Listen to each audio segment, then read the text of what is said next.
តបតាមមកជើងទៀតកាយឆ្វេងមួយទៀតតបតាមមកជើងទៀតអូយពិតជាពិសេសមែនទែនអត់ទាត់ហ្មងបាទឆ្វេងម្ដាយហើយម្ដាយទៀតមកជើងទៅម្ដាយមកប្រមាណដៃជាប់គ្នាតែសរសើរដែរចូលហើយតបតាមមកជើងទៀតរ៉ាដេតឆ្វេងម្ដាយខ្លានាងតបតាមមកជើងចូលតែទៀតហើយអោបជាប់ជុកគង់ឆ្វេងខ្លានាងជុកគង់ឆ្វេងរ៉ាដេតជុកគង់តាមខ្លានាងតបតាមមកជើងអត់ត្រូវឆ្វេងម្ដាយចូលមុខลูกតាមម្ដាយឆ្វេងម្ដាយចូលទៅជាគាត់តាមลูกឆ្វេងរៀបខ្លួនល្អអត់អីទេមានអីណាគាត់ល្អតាក្រាលមកដល់តាក់ឆ្វេងតបតាមមកជើងតាមទៅខៅស្ដាំចាក់បាច់ឆ្វេងតបតាមល្អបាច់ឆ្វេងអូហូយអូយឆ្វេងម្ដាយបាច់តែតបតាមមកជើងឆ្វេងម្ដាយទៀតអូយជង្គង់ស្ដាំចូលពោះជង្គង់ស្ដាំអាខ្លានាងជង្គង់ស្ដាំរ៉ាដេតទៅទៀតហើយឆ្វេងម្ដាយស្ដាំម្ដាយចូលមុខវិញតបតាមមកជើងបាច់ឆ្វេងម្ដាយចូលមុខវិញអបជប់ជង្គង់ឆ្វេងរ៉ាដេតជង្គង់ឆ្វេងអានាងជង្គង់ស្ដាំរ៉ាដេតជង្គង់ស្ដាំរ៉ាដេតអូយសម្រួលវាយបន្តទៀតដើរចូលទៅទៀតចលោអត់ឆ្វេងម្ដាយតបតាមមកជើងទៅទៀតកាយមួយអត់ត្រូវកាយស្ដាំសងវិញអូហូយទៅទៀតឆ្វេងស្ដាំឆ្វេងម្ដាយទៀតបាច់ចាច់គួរស្ដាំអូហូយទឹកទី4ហើយរ៉ាដេតដើរចូលទៅទៀតឆ្វេងម្ដាយខ្លានាងតបតាមមកជើងរ៉ាដេតចូលទៅទៀតខៅស្ដាំមួយខ្លានាងចាក់ស្ដាំមួយខ្លានាង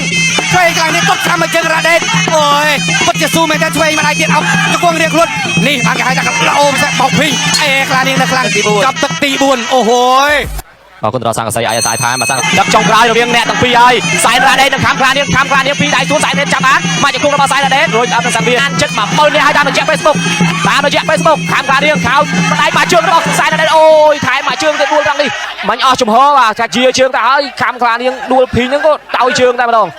តែណាមិញការប្រកួតនឹងចាប់ដើមបន្តិចទៀតបាទខាំខ្លានាងក៏មិនទាន់អីដែរបាទដកដង្ហើមមួយហើយចាប់ដើមបន្តការប្រកួតនឹងមកជើងនេះទៅសឹបបឿកមួយទៀតអូយបាទហើយសាយនេះក៏ថាសុំទោសបាទសុំទោសមិនរួមមកជីផងបាទសុំទោសជាថ្មីម្ដងទៀតហើយបន្តការប្រកួតជាបន្តទៀតមកជើងរបស់ខាំរបស់សាយដេតមកដៃខាំខ្លានាងមកកាយរបស់ខាំខ្លានាងបត់កាយមួយរបស់ខាំខ្លានាងទាត់សងមួយរបស់សាយដេតមកដៃរបស់សាយដេតឡើងជង្គង់មួយរបស់សាយដេតពីជង្គង់របស់សាយដេតមកជង្គង់ទៀតរបស់សាយដេតពេញទុកកម្លាំងគេហើយសាយដេតក៏ដូចគ្នានឹងកម្លាំងមកពីណាទេបត់កាយមួយរបស់សាយដេតដើរចូលមកជើងសាយដេតគាត់ជើងក្រៅមួយរបស់ខាំខ្លានាងមកជើងសាយដេតសងមួយរបស់ខាំខ្លានាងមកដៃនេះមកដៃទៅមកបាទមកដៃទៅមកចលោមួយមកជើងបត់កាយមួយរបស់ខាំខ្លានាងអត់ទៅសាយដេតថយផុតសាយដេតមកដៃនេះមកដៃទៀតរបស់ខាំខ្លានាងវាយជួយខោស្ដាំអាយ៉ាដល់ទាំងពីរដើរចូលជាបន្តទៀតហែទប់មួយមកដៃនេះរបស់សាយដេតមកដៃរបស់សាយដេតមកជើងរបស់សាយដេតមកដៃខាំខ្លានាងពីរដៃខាំខ្លានាងសាយដេតមកដៃរបស់ខាំខ្លានាងសាយដេតដើរចូលទៀតសាយដេតដើរចូលលើបចលោមកជើងសាយដេតគាត់ជើងក្រៅមួយទល់ភីបបាក់ដាក់បន្ទួនមកជើងរបស់សាយដេតពីជើងសាយដេតថយផុតខាំខ្លានាងដាច់តាមធាក់ទុកមួយទាត់ជើងក្រៅទុនសឹបតិចតែអីខាំខ្លានាងដើរតាមខាំខ្លានាងដើរតាមទៀតខាំខ្លានាងដើរតាមសាយដេតគាត់លើមួយបាក់គុំមកជើងទៀតបាក់គុំចាប់គ្រាបានចាប់គ្រាតែលោតបោះដៃទៅហនុមានលោតរំលងភ្នំកម្លាំងដៅតាមដៃតាមជើងអស់ហើយចាប់ទឹកទី5គូនេះខ្មើគ្នា